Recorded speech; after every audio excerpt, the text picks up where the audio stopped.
Dia a todos. Apesar de ser terça-feira, hoje é dia de quinta com o DG e nós vamos falar sobre o tema inventário extrajudicial com a Maria Júlia Cardoso. Pessoal, hoje, terça-feira, dia 10 de outubro, faremos excepcionalmente o nosso quinta com o DG.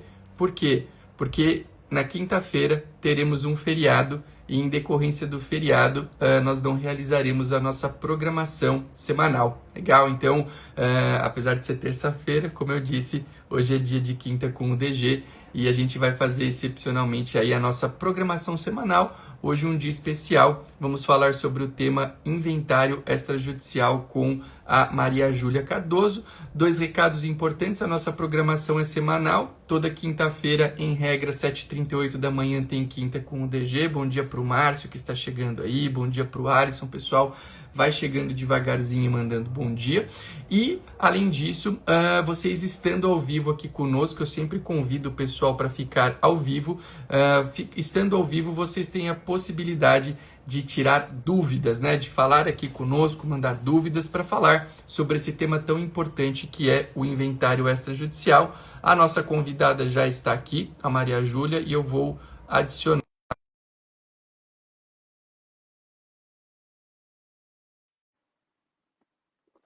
Vamos lá ver se dá certo da Maria Júlia entrar. O pessoal vai mandando bom dia aqui devagarzinho, vai chegando.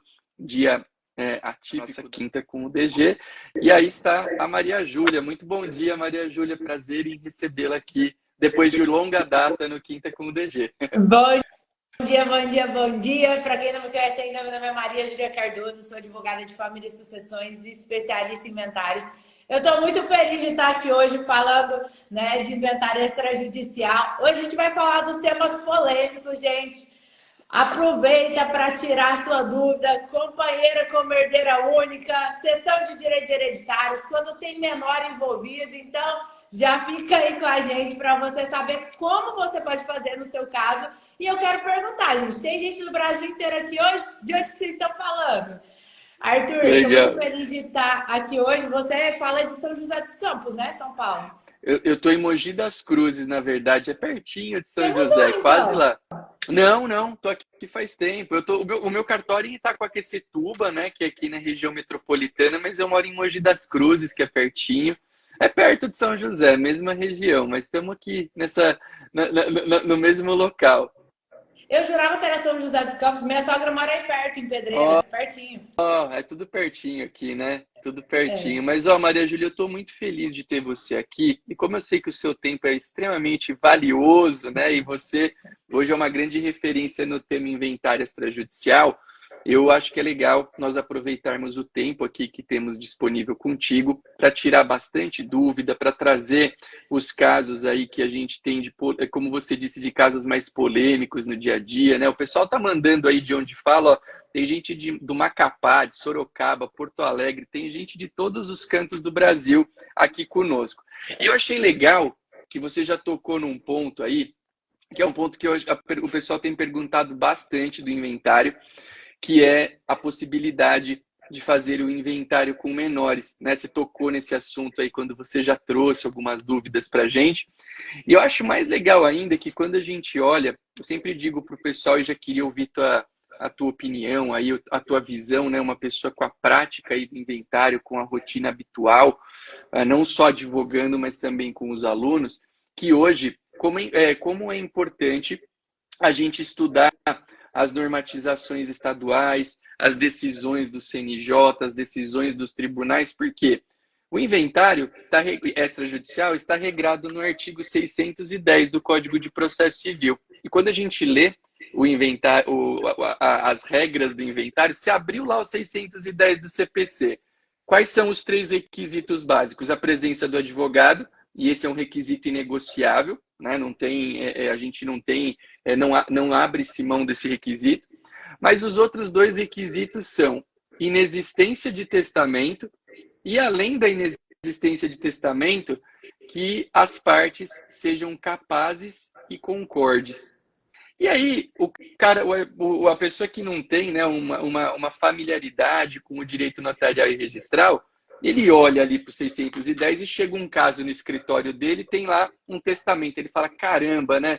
putz, não vou poder fazer esse inventário no extrajudicial porque tem testamento. E hoje, todos os estados do Brasil admitem o inventário com testamento, que a gente pode até falar um pouquinho. E também o cara lê ali e fala, bom, partes capazes e concordes. E aí ele fala, caramba, tem um incapaz, não poderei fazer o meu inventário em cartório. E hoje também, não tantos quanto o testamento, mas a gente tem muitos estados do Brasil que admitem, seja normativamente, seja por ordem judicial, o inventário com incapaz. Então eu já queria ouvir um pouco da tua experiência nesse quesito. Como tangenciar essa questão dos requisitos e como é importante ter acesso às decisões, às regras. Conta um pouquinho para a gente dessa parte que eu acho que é legal.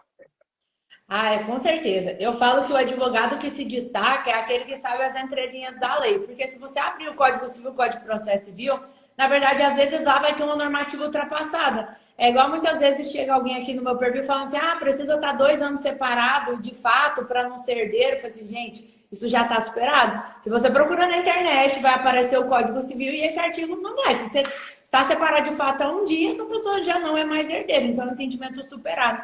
Daí a importância, não só, gente, quando a gente fala de CPC, olha o nome, Código de Processo Civil. Isso regulamenta lá o processo civil. Aqui no inventário extrajudicial, especificamente, a maioria da normativa vai estar em provimentos do CNJ ou vai estar em códigos de normas estaduais, que varia de estado para estado. E tem muita coisa que está superada e que a gente precisa estar ali na prática para saber, né? É igual eu falo, essa parte do menor. Hoje, por exemplo, o Código de Normas, né, do Rio de Janeiro já autoriza. Então, está expresso lá, você pode fazer. Mato Grosso do Sul, Maranhão, eu consigo fazer, por quê? Porque o próprio Código de Normas estadual está assim. São Paulo e Minas, por exemplo, ainda não existe previsão expressa no Código de Normas. Mas é igual o Thomas, né? Um juiz aí o ano passado, acho que foi em julho, que ele decidiu e autorizou. Mas é qualquer partilha que pode ser feita no extrajudicial quando tem menor, e é aqui que eu preciso que você entenda, não é qualquer tipo de partilha.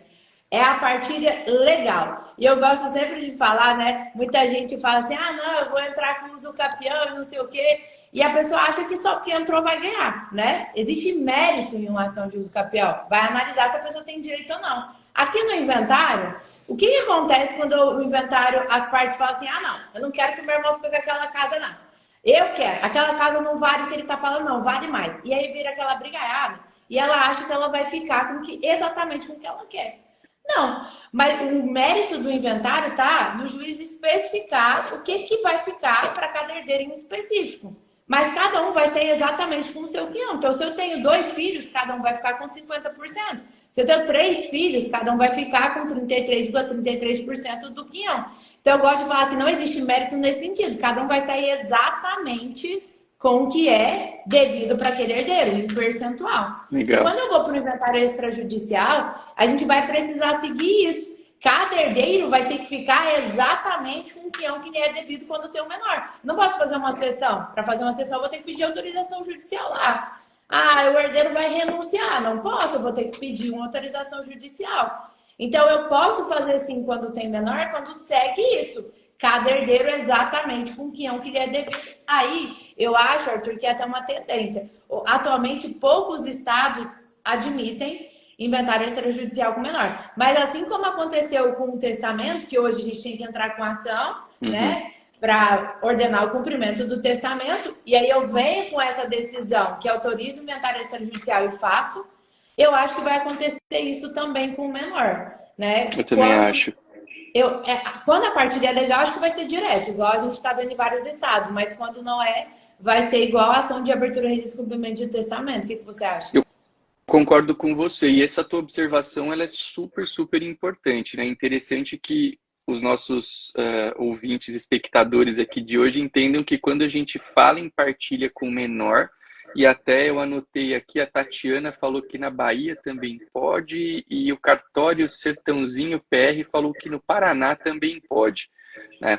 Então, a gente tem, é interessante que quando a gente fala em partilha com menor, com incapaz, a gente tem que estar sempre diante dessa chamada partilha legal, partilha igual, é aquela partilha na qual não há uma transmissão uma transmissão de propriedade, uma transmissão de direitos. Esse é o cenário de hoje, né, Maria Júlia? Porque eu particularmente acho que no futuro, não só haverá essa possibilidade que você citou de, independentemente até de uma ordem mais complexa, a gente fazer o inventário com o incapaz, como ocorre com o testamento, mas eu acho até que o próprio inventário com essa partilha em que há sessões, a gente vai ter como fazer por meio do extrajudicial, porque eu vejo como uma tendência. É até interessante que quando a gente pensa no inventário com testamento, ainda hoje, você precisa que o testamento seja aberto no Poder Judiciário.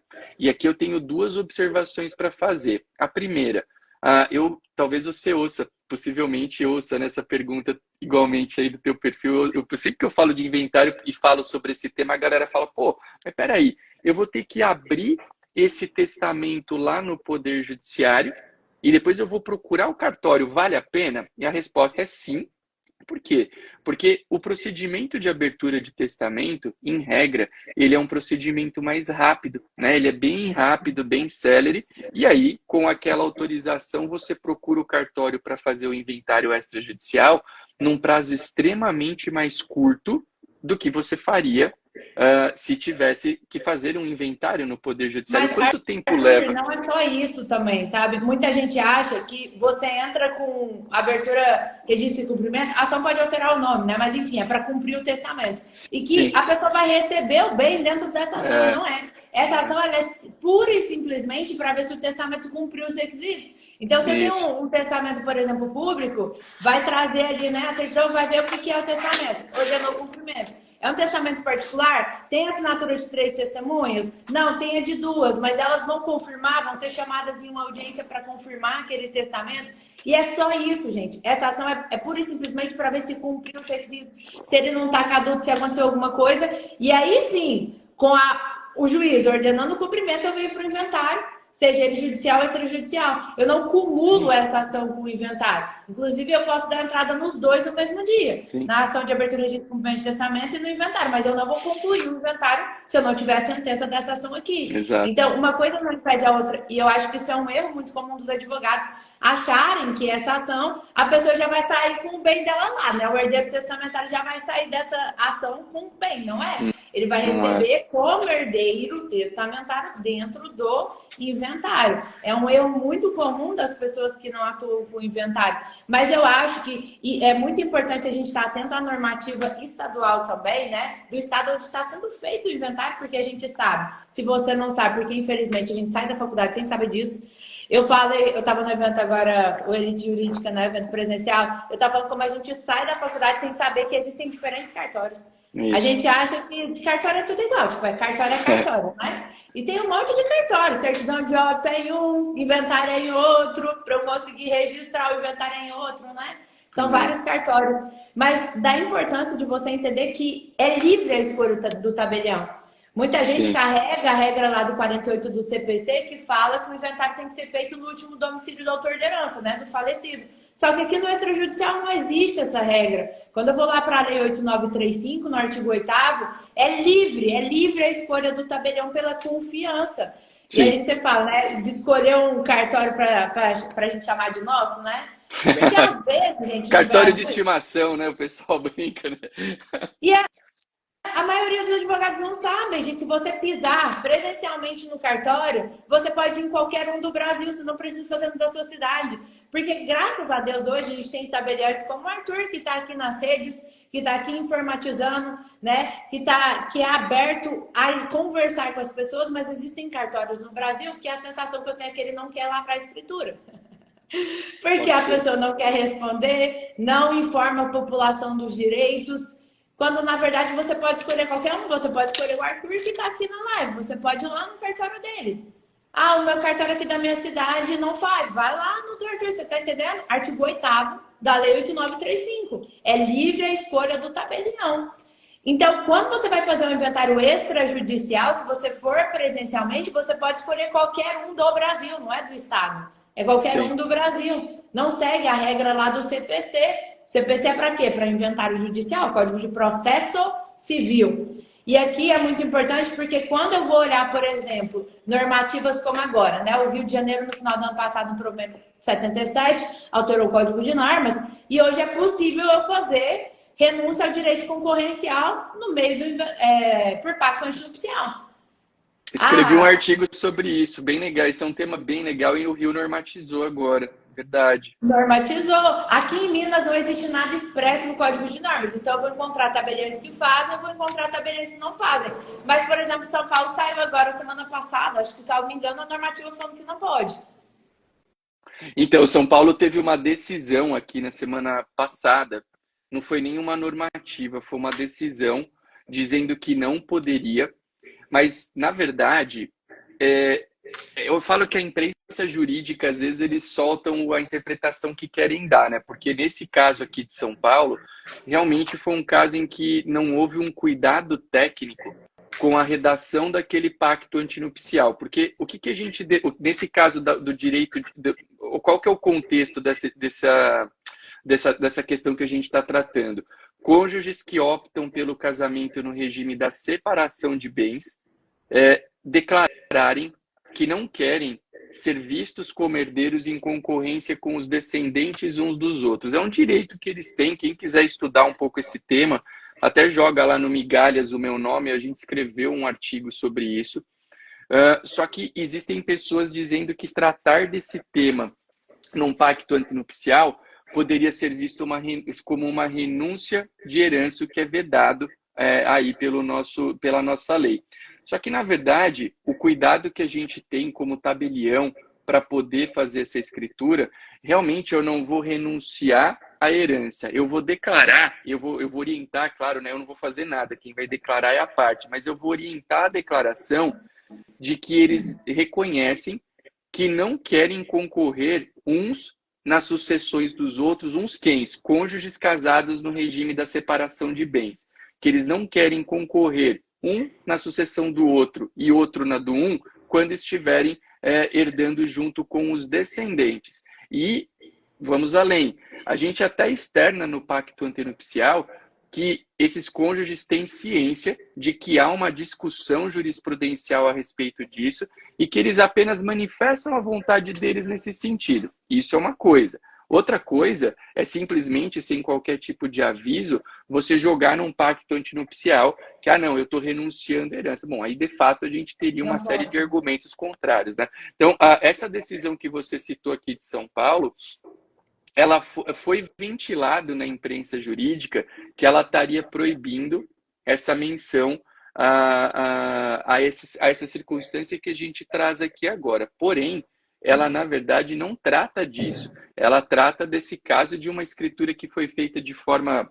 não houve uma cautela, não houve um cuidado, e aí houve a manifestação. E claro, né? Quem gosta dessa tese, e a gente sabe que no mundo jurídico existe uma vaidade intelectual muito forte, tem alguns civilistas muito conhecidos que levantam essa bandeira da proibição, e aí o cara já posta ali, não, acabou, proibiu, acabou a discussão. Cara, na minha visão, não acabou em nada a discussão. Tanto que, para mim, é bem tranquilo que dá para fazer, e eu defendo e continuarei defendendo essa situação.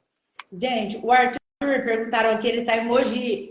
Mogi das Cruzes é estado de São Paulo, tá? É próximo aí da região Itaquaquecetuba é onde eu sou tabelião, né? Eu moro em Mogi e sou tabelião em Itaquá, que é em São Paulo. Mas é pertinho de São Paulo, capital. Do lado, é região metropolitana. Ô Maju, uma outra coisa só que eu queria falar pra galera. Pois não, fala. É porque, assim, gente, essa parte da renúncia é vedado. O artigo, né, do Código Civil ele fala, não pode ser objeto de contrato, herança de pessoa viva. Essa é a redação do artigo. E aí, uma vez que a gente vai olhar esse artigo, ele não fala nada sobre renúncia ao direito concorrencial. E aonde que está o fundamento para que doutrinadores, né, igual o Arthur falou hoje, defendam e levantam a bandeira de que é possível sim, e a gente está vendo, inclusive, isso nos códigos de normas estaduais. Eu acho que é uma tendência, né? Isso está fundamentado no princípio da autonomia da vontade privada. Então, quando o Arthur fala que está externada a vontade da parte, é nisso que a gente se agarra após a morte, e eu acho que é uma tendência do direito privilegiar a autonomia da vontade privada. E é importante que você tenha em mente e explique para o seu cliente que atualmente isso está em discussão. Mas quando ele vier a falecer, pode ser que esteja valendo. Pensa comigo que antes de 77 uma pessoa não podia divorciar. Mas estava tendo tanto concubinato, um burburinho no mundo fático que veio uma norma falando, não, agora você pode divorciar. E assim, aí eu tô falando da minha opinião, né, como pessoa e como especialista em inventário. Eu acho que é uma tendência do direito daqui a pouco a gente realmente poder fazer essa renúncia, vir essa alteração. Vai ser rápido? Não sei. Mas eu acho que é uma tendência do direito chegar nisso, porque a gente está vendo muito problema no mundo fático, né, Arthur? E duas coisas só que eu quero falar. Primeiro, tem gente falando aqui, o tabelião X, YZ não lavra. Olha, primeiro, sempre que eu falo em ambiente virtual, eu sempre digo o seguinte: eu tenho uma posição que não é a posição que outras pessoas podem ter, e fica sempre o nosso respeito, cada um de forma fundamentada tem a sua posição, né? A gente não sabe exatamente qual que é o critério que cada um utiliza, então aqui quando eu dou a minha posição, porque eu já ouvi assim, o Arthur falou... Não falei de ninguém, eu estou dando a minha posição como eu atuo, né? E tem pessoas que atuam de forma distinta e tal. E isso é interessante, agregando um argumento nessa questão do pacto, para externar que não querem concorrer com os cônjuges, né? Com os descendentes, perdão, esses cônjuges que se casam no regime da separação. Um argumento muito forte é que eu acho que hoje o direito ele tem que estar atento às demandas que as pessoas têm naquele momento do tempo. Então, esse assunto que a gente está tratando serve para quem? É muito comum, atualmente, pessoas aí com os seus 45, 50, 60, 70 anos de idade romperem relacionamentos e começarem novos relacionamentos. Só que quando elas entram nesse novo relacionamento, elas já têm filhos, elas já têm patrimônio, elas já têm uma série de coisas e elas não querem misturar umas com as outras aquele patrimônio que conquistaram ao longo da vida e até não querem misturar com os seus descendentes, porque você já tem, né, aquele sentimento com o filho e tal. Então, você proibir que uma pessoa externe que não quer concorrer com os filhos da outra numa eventual sucessão vai totalmente de encontro ao anseio que aquela pessoa tem ao constituir uma nova família. Talvez você até impeça a consumação de um relacionamento que poderia ali estar se desenrolando e que para, porque o sujeito fala, não, calma aí, eu não quero me casar com alguém e se vier acontecer alguma coisa comigo ou com essa pessoa, eu vou entrar na questão patrimonial, nessa questão de herdar patrimônio que não é meu. Eu não quero. Né? Então, acho que é importante a gente fazer uma redação de um pacto. Não é que você vai chegar lá no meu cartório, até o pessoal aqui do cartório Boa Vista de Minas falou que lavra o pacto com essa ressalva.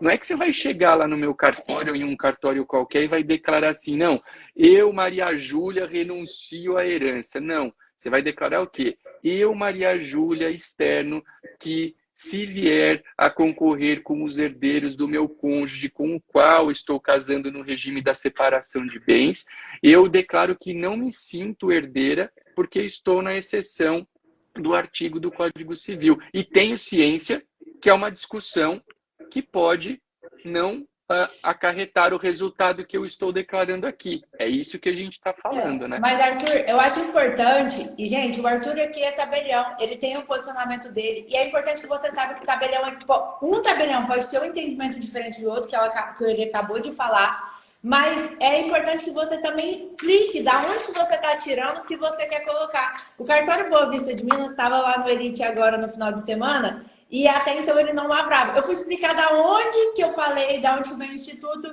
e ele falou assim, não, realmente, então eu posso lavrar. Porque o tabelião, gente, eu não sei se você sabe, mas ele tem responsabilidade civil. Então, ele vai precisar ter um fundamento legal para fazer aquilo ali. E, às vezes, gente, a pessoa é uma coisa muito nova, não sabe o fundamento legal. Então, converse com o tabelião, ou se ele não quiser mudar, procure outro que faça. Aqui, por exemplo, o Arthur está em São Paulo. Se você pode utilizar o e-notariado para fazer o pacto, você não precisa estar na cidade onde o cartório dele está para você utilizar o cartório dele. Né? O cartório Boa Vista de Minas, que está aqui em Minas, você não precisa estar em Boa Vista para usar o cartório dele, você pode estar em qualquer lugar de Minas. né? Porque a regra, aí quando a gente vai para o notariado, aí outra regra lá do provimento 100. Mas é muito importante que você tenha isso em mente, porque às vezes um tabelião vai falar assim, não lavro isso. Explica para ele de onde você está tirando o direito, qual que é a fundamentação legal para o que você está querendo. É igual, Arthur, eu vejo, isso aqui é da prática, né? Eu quero até saber a sua opinião. Tem tabelião que não lavra a escritura pública de inventário e adjudicação quando a companheira é herdeira única. Fundamento, não sei o quê, né? Porque ela é herdeira única. Você lavra esse tipo de escritura ou você manda para o judicial também? Vou contar como é que eu lavro. E só para arrematar o assunto dessa escritura da renúncia aos direitos, que a gente da renúncia ao direito concorrencial, se alguém quiser estudar um pouquinho, eu escrevi um artigo em conjunto com o João Massoneta e com a Carolina Mosman, que está no Migalhas. A gente publicou esse artigo há uns 2 meses, mais ou menos. É só procurar lá. Pelo meu nome no Migalhas, é um artigo bem legal e que explica toda essa situação. Um ponto que eu queria ter dito bem rapidinho lá da questão do inventário com testamento é importante. Aqui no estado de São Paulo, quando pedir a abertura do testamento no judiciário, solicitar autorização para fazer a escritura de inventário, porque cada estado do país regrou de um jeito. Aqui em São Paulo, além de abrir o inventário extrajudicial, desculpa, o testamento público no Poder Judiciário para fazer o inventário extrajudicial, tem que ter autorização expressa para fazer a escritura de inventário. Então, eu queria deixar esse cuidado para o pessoal, porque às vezes, como a gente recebe abertura de testamento sem pedido para realização do inventário extrajudicial. E aqui na normativa de São Paulo, isso afronta um comando legal direto. Então, tomar esse cuidado. Mas vamos para o assunto que você propôs, que é bem legal, inventário com a adjudicação para companheira única. Por que o pessoal veda isso, né? Não é que as pessoas que entendem não ser possível, elas se apegam a um artigo que foi colocado lá na Resolução 35 do CNJ e que é repetido basicamente em códigos de normas de todo o Brasil, que diz o quê? Esse artigo existe, esses artigos existem e estão formalmente em vigor até hoje, né? Esses artigos dizem o quê? Que para o inventário ser feito, que a companheira pode ser herdeira, desde que haja o reconhecimento de outros herdeiros no inventário extrajudicial. Então, se você abrir resolução 35 do CNJ, está lá até hoje. Se você abrir o Código de Normas aqui de São Paulo, está lá nos itens, acho que 112, 113, e eu acho que tem em vários lugares do Brasil. Por que essa discussão começou a ganhar corpo nos últimos anos? Porque o nosso direito, os nossos tribunais, vêm cada vez mais tratando o companheiro de forma parelha a quem? Ao cônjuge. Né? Nós temos aquele julgado emblemático do STF que disse, né, que para fins sucessórios, o cônjuge e o companheiro são exatamente a mesma coisa. Né? E com base nesse julgado, a gente teve aqui em São Paulo, por exemplo, em outros estados do Brasil, outras decisões nivelando o companheiro ao cônjuge de uma forma muito parelha. É engraçado, até o pessoal brinca, né, que antigamente você poderia formalizar a tua união estável e tal, e que hoje você vai dormir solteiro e acorda como convivente no dia seguinte. Eu odeio isso, eu não sou a favor do tratamento igual. Se a pessoa em vida, ela não era uma criança, né? Se a pessoa em vida não quis reconhecer, aí você abre um loop infinito. E eu até estava falando outro dia sobre isso, porque a gente vai estar começando a ver agora os problemas desse reconhecimento irrefreado de uniões estáveis. Porque eu tenho uma ação de, por exemplo, a companheira pediu reconhecimento pós-mortem, né? O companheiro faleceu, e aí ela entrou com reconhecimento pós-mortem de 2004 até 2002 a 2014, se não me engano. E ela conseguiu. E aí ela tem direito de herança lá no inventário. Só que aí os herdeiros falaram assim, então tá, você conseguiu ser herdeira? Então a gente vai entrar com sonegados, porque a gente sabe que você vendeu 12 imóveis nesse período que estava só no seu nome, e eles ganharam, agora ela vai ter que ressarcir com juros, atualização monetária e tudo a metade dos valores. Então, assim, Pois é. Existe uma consequência que muitas pessoas nem sabem. Pois é. Advogados consultam clientes e falam assim, não, vou entrar aqui, você vai ter direito de herança. Só que você não pode esquecer de falar que se ela vendeu alguma coisa, ou se ele vendeu também, o companheiro também tinha direito. E a gente está vendo na justiça agora ações de união estável, né? Que duram anos, que vão se concretizar, que vão anular testamentos feitos e viram um véu infinito. Eu acho que daqui a pouco a gente vai ter uma normativa mais específica, porque eu acho. não concordo com essa Ô, salada Maju, que você sabe que eu confesso as minhas dificuldades. Eu tenho hora que eu fico meio perdido nesse meio, porque, cara, hoje a gente lê decisão que fala, tem namoro qualificado, tem namoro qualificado que tá perto de união estável, mas que não é união estável. Eu falo, cara, sei lá, há um tempo atrás era uma situação, ou você tinha um relacionamento que queria manter família com alguém, eu não tinha. E hoje você foi muito feliz num comentário aí que você fez, né, falando que agora, nesse momento do tempo, nós vamos começar a ver os reflexos dessa enxurrada de reconhecimentos que aconteceram, porque não é simplesmente reconhecer e de repente, não, que bonito, tá reconhecido aí como união estável e tal. Tem reflexos, né? Tem reflexos para os conviventes, para os filhos e tudo mais. Mas voltando, você me fez uma pergunta. Você faz a união estável, ou melhor, a escritura de inventário e adjudicação para o companheiro único? Aqui em São Paulo, o posicionamento que nós temos com base nas decisões aqui do nosso Tribunal de Justiça, eu acho uma posição até que eu gosto, acho uma posição segura, é o quê? Se houver manifestação escrita dos companheiros, firmada em vida, óbvio, né? No sentido de que mantinham uma união estável, admite-se o inventário com companheiro único. E aí, ele não fala nem... Existem decisões em que nós tínhamos a escritura pública como meio de formalização da união estável, mas uma dessas decisões até era balizada, era alicerçada em um contrato particular de união estável que tinha firma reconhecida. Então, aqui em São Paulo, qual é a posição que o tribunal adotou? Tem prova escrita da união estável, firmada em vida? Houve uma manifestação em vida daquele companheiro no sentido de que você tem uma união estável? Então, nesse caso, eu admito o companheiro como herdeiro único. Se não tiver, eu não admito. Eu acho, queria até ouvir tua opinião a respeito, que um dos julgados do TJ aqui de São Paulo eu acho bem legal, porque o pessoal está até brincando, né, que logo terá contrato de ficante, mas já tem, né? Já tem contrato de namoro, que impede um contrato de ficante, né? Aliás, contrato de namoro é até uma brincadeira, né? Eu falo que se eu sou casado, mas se eu tivesse uma namorada que me pedisse um contrato de namoro, eu acabaria o namoro, porque você declara no contrato de namoro que você não quer nada com aquela pessoa, você não quer nada com nada mais sério, né? Então, o que você está fazendo comigo?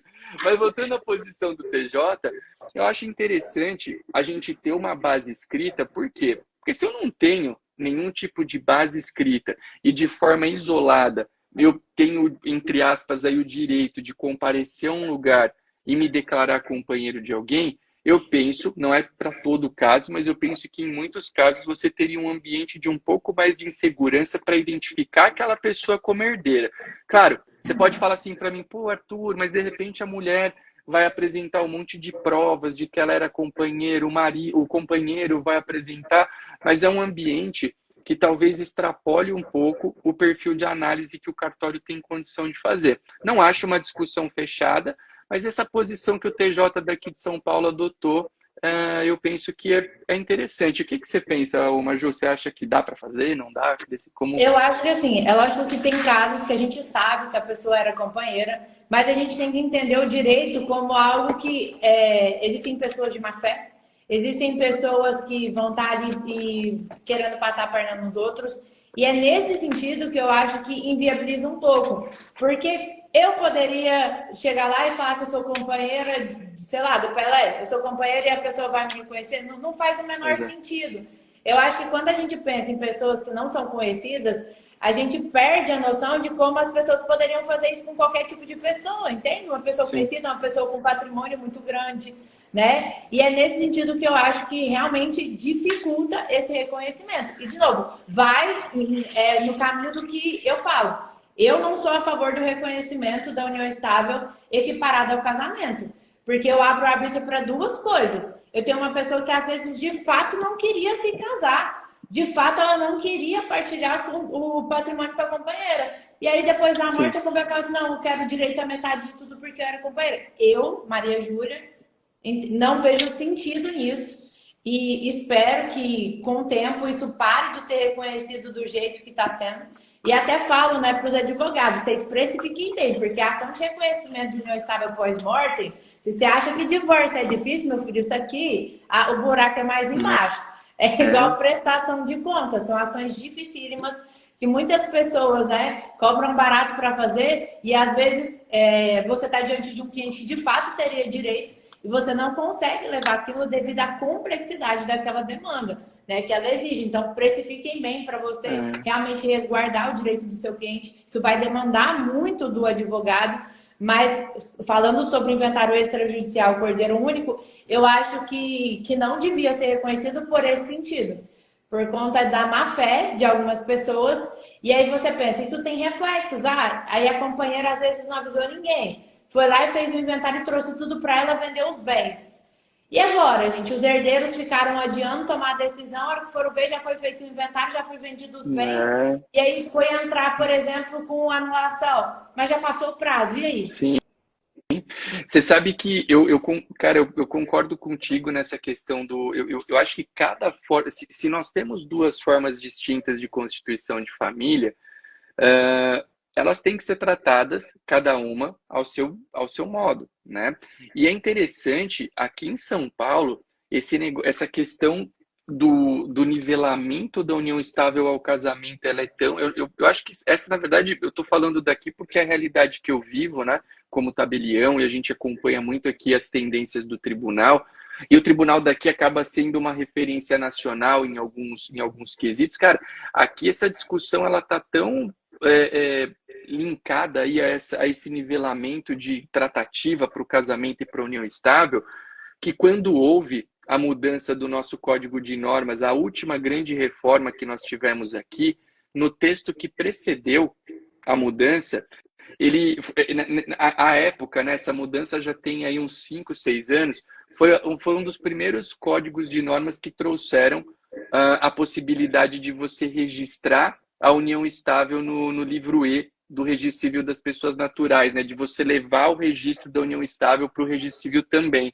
O que, mas isso cara, acaba virando a normativa federal, né? Logo depois, como você falou, vocês abrem para o Brasil todo, né? E ali, Maju, eu me lembro bem de um texto que até eu utilizo em aula que fala assim, por óbvio, isso no texto que precedeu a normativa. E o texto falava assim, por óbvio que a pessoa que convive em união estável não é solteira. Esse era um trecho que estava lá. Então, peraí. Se por óbvio a pessoa que vive em união estável não é solteira, ela é o quê?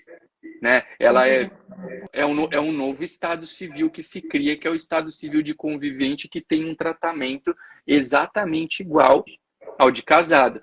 Agora a pergunta é, se em tese o legislador quisesse isso, cara, então em tese não precisaríamos ter duas figuras distintas que são união estável e casamento. Por quê? Porque então, se é a mesma coisa, né, você só diz, você cria uma forma única de constituição de família. Então, a gente tem que ter um cuidado bem grande mesmo. Eu até vi uma perguntinha aqui, chegou uma pergunta do Rodrigo, ele fala assim, Arthur, e qual a possibilidade de o tabelião lavrar uma ata notarial com essas provas da união estável que foram apresentadas? Cara, eu acho que o tabelião pode sim fazer uma ata notarial constatando elementos identificadores de uma união estável, porém, eu continuo achando que esses elementos têm a visão de quem está enxergando e não do casal em si, que não externou a vontade deles de manter a união estável. Então, assim, naquele contexto que nós estávamos tratando de inventário com adjudicação para herdeiro companheiro único, né? Então, se eu tenho só um companheiro como herdeiro, então, olha só, eu tenho Resolução 35 do CNJ e Código de Normas falando que não pode, que tem que ter um herdeiro junto. Eu vou abrir exceção? eu acho que dá para abrir exceção, mas essa exceção ela tem que estar bem balizada, e ela tem que ter prova escrita de acordo com o que o tribunal daqui do que o Arthur, tribunal disse. eu acho que assim, ó, você que é advogado que está aqui, em cima de um problema, sempre vai existir alguém que quer resolver esse problema e é uma pessoa que adiou eternamente resolver esse problema e vai precisar de um advogado depois. Então, em cima desses problemas, ó, falando, por exemplo, dessa ação de sonegados que eu falei, que agora a companheira reconheceu, ótimo, ela ficou feliz, e depois veio a ação de sonegados, ela nem tem o dinheiro para pagar, para indenizar metade de todos esses bens que ela vendeu em vida. Contando relatos de problemas como esse, que você vem de planejamento matrimonial. Planejamento matrimonial, seja formalizar uma união estável, seja por meio de formalizar por meio de um pacto antinupcial em um casamento.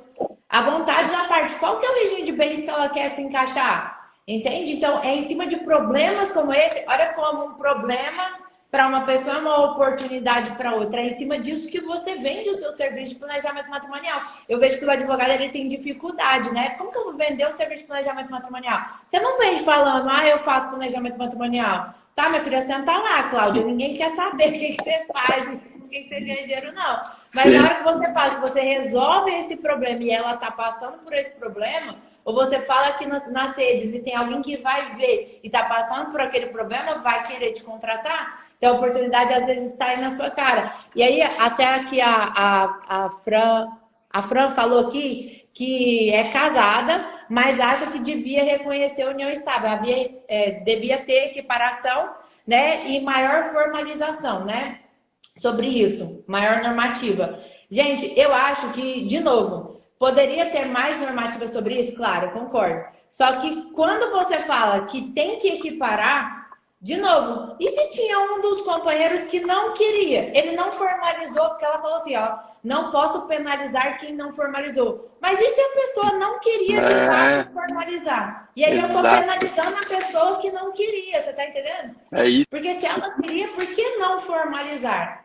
É, Eu não estou tratando igual uma criança, porque uma criança, por exemplo, não tem como eu falar assim, brigar com ele porque ele não fez alguma coisa. Até 18 anos ele está ali sob os cuidados do pai, o pai tem que escolher, o pai tem que definir, né? Agora, quando eu falo de um adulto, ele tem responsabilidade. E eu acho que isso traz até para a noção de responsabilidade que a gente tem hoje, né? Muitos adultos se portando como crianças e deixando para tomar decisão. Gente, eu gosto muito de falar, desculpa o pleonasmo, mas a gente pode escolher nossas escolhas, mas somos reféns das consequências dela. Eu posso escolher comer um docinho, mas eu não posso escolher se eu vou engordar ou não. Eu posso escolher se eu vou estudar 1 hora por dia hoje, mas eu não posso escolher se eu vou me tornar uma referência ou não daqui 4 anos, entende? A escolha, a consequência, ela é inerente à escolha. Então, se a pessoa escolheu aquilo, ela não pode escolher a consequência. E essa noção de responsabilidade falta em muitas pessoas hoje. Por isso que a gente vê pessoas, né, roubando, fazendo coisas. Por quê? Ninguém pune nada. Então, tá desconexo essa noção de consequência de ato. Então, eu acho muito importante. Se você escolheu aquilo, tem consequência. Não vai. Não, por que eu vou parar se eu não escolhi fazer aquilo? Mas permitir essa escolha, né, Maju? Porque dentro do contexto que a gente está falando, e eu gosto desse teu raciocínio, se você começa a querer interpretar muito pelo outro, é o que você falou, a gente não pode falar nesse contexto aqui, acho que até essa pessoa que você colocou, ela falou aqui, não, mas tem punição. Cara, a gente não tem como julgar se é uma punição ou não, porque como você bem disse, a punição você está vendo aos olhos de quem? Será que aos olhos daquela pessoa que se foi e que não firmou um contrato, ela de fato queria ter uma união estável? Ou será que ela não queria e alguém está interpretando por ela? Então, esse conceito, né, de punição, não, você está punindo quem não fez, cara, não sei. Eu não sei se ele se aplica aqui, porque, na verdade, o que a gente está dizendo é o quê? A gente está afirmando que existem algumas formas de constituição de família, e essas formas de constituição de família, elas podem gerar reflexos para a maneira com que vai ser feito o inventário. E outra, né, até para deixar bem claro, o que nós estamos discutindo aqui é a possibilidade de se fazer um inventário extrajudicial com esse único companheiro que não deixou prova escrita da relação. Mas eu não estou dizendo Eu não estou dizendo que ele não vai poder receber. Até porque, se ele quiser fazer valer o direito dele, ele pode fazer o quê? Ele pode ir no Poder Judiciário e lá ele tem um juízo probatório muito maior, até pela jurisdição que é inerente à atividade do Poder Judiciário e que eu não tenho. Eu não tenho jurisdição, né? Então, é interessante a gente pensar só nisso. Aqui, não é... Vamos deixar até bem claro, mas bem claro mesmo, acho que nem Maria Júlia, nem eu estamos dizendo que o cara não vai herdar. A gente está dizendo, a gente está discutindo a possibilidade de fazer o inventário pela via extrajudicial, sem qualquer tipo de lastro. É isso, tá? Então, isso. né, não tem julgamento. Mas Arthur, eu acho importante trazer essa noção da consciência, porque o advogado, eu acho que ele nem consegue falar isso durante o atendimento. Muitos não se casam para evitar gasto, mas você sabe quanto custa um reconhecimento de união estável pós-morte? É muito mais caro do que lavrar. E é ancorando nesse problema que você vai conseguir vender um serviço de planejamento matrimonial, falando do problema Sim. que a pessoa vai ter após a morte. E aí você volta aqui, né? Onde que você pode lavrar? É aqui, ó, no tabelionato de notas. O Arthur é um tabelião. Você consegue fazer pelo notariado, sem sair da sua casa. Então, eu acho que o advogado ele tem a dificuldade também de linkar um problema lá na frente que pode ser resolvido aqui agora na prevenção. Sim, eu também acho. E é isso. Então, é por isso que eu quis entrar nessa discussão, porque acaba chegando lá, realmente, hoje, você não vai conseguir... Eu já vi, tá, gente? Casos tabelião reconhecendo companheira como herdeira única. Eu, particularmente, não concordo por essas razões que a gente acabou de falar aqui, porque pode induzir a erro. Vamos supor que existiam filhos do falecido e ela veio falar que não tinha. Declarou ali, e agora?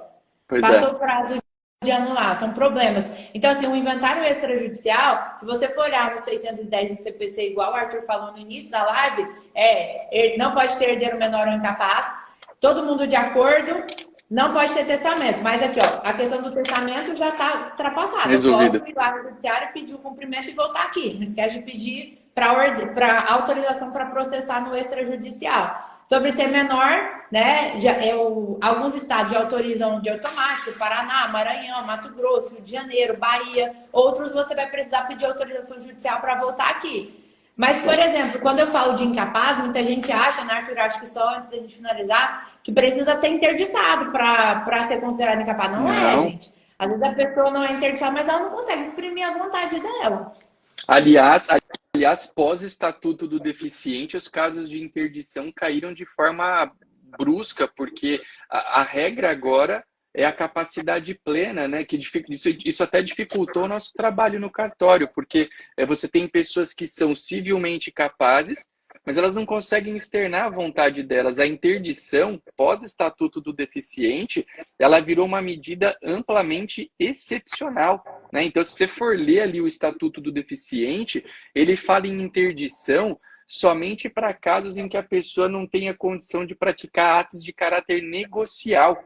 Então, o Estatuto do Deficiente criou uma espécie de um liberou geral para a pessoa que tem uma deficiência de ordem intelectual, e isso eu acho até problemático, não só eu, né, como muitos doutrinadores até acharam problemático para o próprio deficiente, porque a interdição virou uma medida super excepcional. Então, bem legal isso que você falou, não precisa ter interdição para ser tratado como incapaz. Basta o quê? Basta que a pessoa não consiga externar a vontade dela.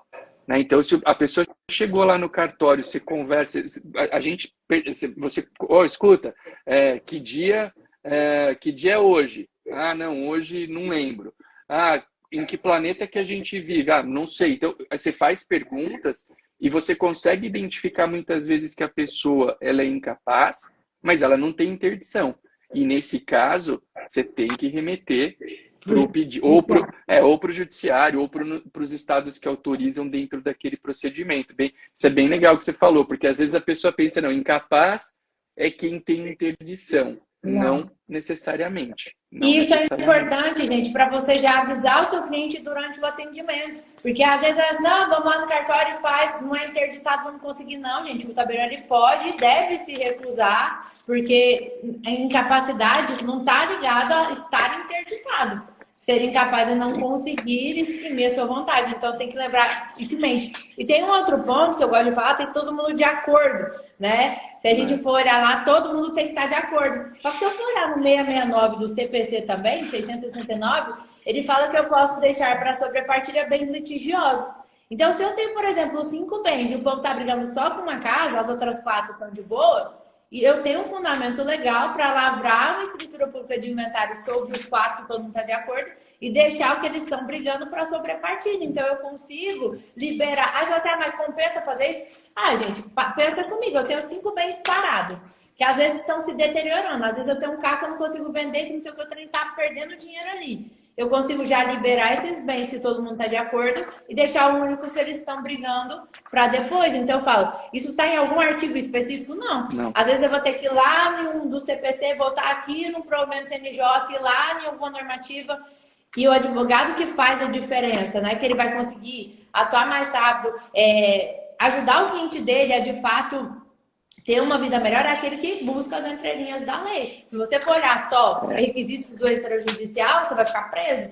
Mas existem muitas outras coisas entrelinhas que a gente consegue driblar e resolver o problema do cliente mais rápido. E você sabe que, é só para finalizar, olha quanta coisa a gente já falou aqui em um tão curto espaço de tempo, mas legal, porque você trouxe essa questão do consenso, também que é um requisito basicamente para qualquer ato notarial. O consenso não quer dizer que está todo mundo ali se abraçando, tudo feliz e tal, porque às vezes o consenso, o pessoal tá meio brigado ali e tal, mas eles admitem praticar o ato daquele dado jeito. E aí, você falou, é muito importante, por exemplo, o advogado, muitas vezes, ele tem muitas vezes não, acho que em todas as vezes ele acaba tendo um papel essencial nessa organização do acordo entre as pessoas que os procuram, né? Porque às vezes o pessoal chega ali em pé de guerra, discutindo, um quer uma coisa, outro quer outra, e o advogado, num primeiro momento, tem ali um contato, ele fala, olha, você vai discutir, mas se você discutir, vai demorar muito tempo para resolver. Será que, né, você não tem um caminho de composição? O próprio cartório, né, tem a possibilidade de orientar, de assessorar juridicamente as pessoas. Então, é interessante que a gente mostre a importância também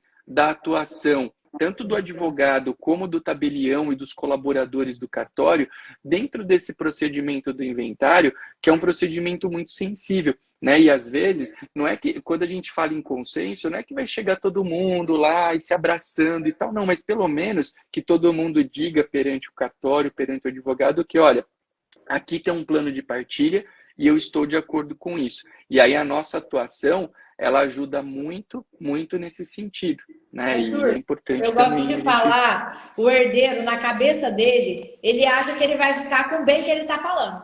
Eu quero ficar com a casa da rua Ayrton Senna e ele cisma com aquela casa e ninguém quer ficar. E aí ele tem a ilusão que o juiz vai dar para ele aquela casa no final. E aí cabe a você, advogado que está aqui, explicar. Ó, se vocês estão brigando, não quer dizer que você vai ficar com essa casa. Sabe o que o juiz vai fazer? São 3 herdeiros, 3 casas. Vai ficar 1/3 da casa 1 para o filho 1, 1/3 para o filho 2, 1/3 para o filho 3. Casa 2, 1/3 filho 1, 1/3 filho 2, 1/3 filho 3. Casa 3, a mesma coisa. Então, às vezes, na hora que você explica que não é porque vai para o judicial, que você vai ter exatamente o que você quer, você mostra, ó, aqui a gente consegue fazer mais rápido. Tá, eu entendi que você queria essa casa, mas não é porque se a gente seguir lá no judicial que você vai conseguir essa casa.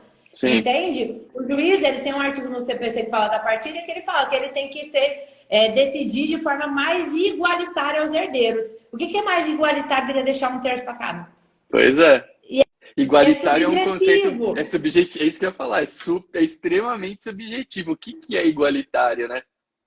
E é isso que eu preciso que você entenda e utilize na hora até de tentar trazer, porque no extrajudicial, gente, a gente consegue receber nosso honorário mais rápido. O seu cliente ele tem um problema resolvido mais rápido. Você pode falar assim, às vezes é mais caro. Sim, às vezes pode até ser um pouquinho mais caro, mas você já parou para computar o valor da sua hora? Que no extrajudicial, sei lá, você ia trabalhar 10, 20 horas no máximo para entregar o inventário.